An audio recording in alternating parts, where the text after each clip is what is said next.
A few years ago I was walking across the Golden Gate Bridge on Christmas Eve carrying my daughter, who was 5 at the time. It wasn't that late, but already it was nearly dark and cold.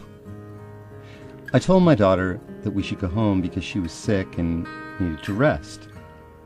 But I've never been on the bridge. If I don't now, when will I? Tina knew she had a problem with her spine that made it hard for her to walk, and that was going to end her life early. In fact, she died before she turned 6. But that night, we were happy, looking all around at the bright lights of the several cities that we could see.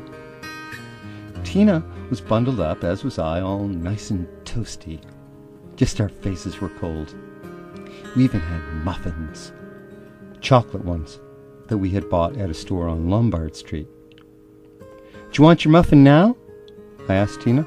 "I'll wait a few minutes. I want to make it last." I gave her a kiss on the forehead, and we walked along a bit more. And just as we were about to turn back and go home and get completely warm, Tina spotted a man ahead, one leg placed over the railing on the bridge. He wasn't that large a man, nor was he dressed in red, but he did have a bushy white beard. "Look! It's Santa Claus!" He was probably homeless. I don't think so. "Yes, it is! Can we go see him, huh, please?" I didn't know what to do. I felt sorry for the man who looked like he might very well be getting ready to jump, apparently neither seeing nor hearing us. So concentrated was he on the dark water below. I made a decision that I've never regretted. How many things can one say that about? I was still holding my daughter's hand, and I moved closer to the homeless man, who finally heard us and turned his head. The look of abject desolation in his drunken eyes was so searing that I could not come any closer. He looked back down at the water far below and hitched his body in an attempt to get his other leg over the railing. "What's Santa doing? He looks so skinny. Is he sick?" My tongue was unable to form any words, and I was about to turn back toward the way we'd come, sure that there was nothing I could do to save the man if he was that far gone, and I certainly didn't want my daughter to see him commit suicide right before her eyes. Yet before I could move, Tina called out to the man. "Look what I have for you, Santa." She was holding out her chocolate muffin, her little hand sticky because the muffin had gotten partly crushed in her coat pocket.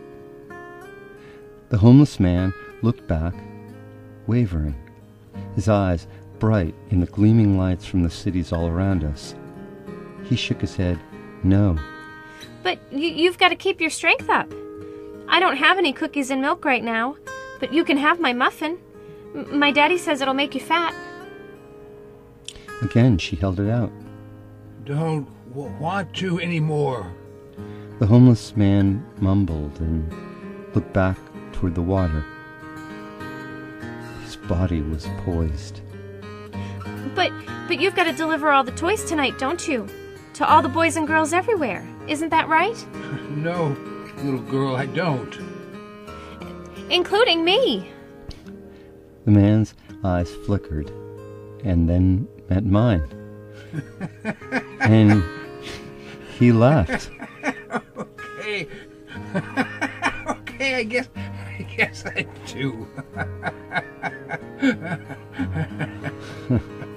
He took Tina's muffin, and I helped him down from the railing.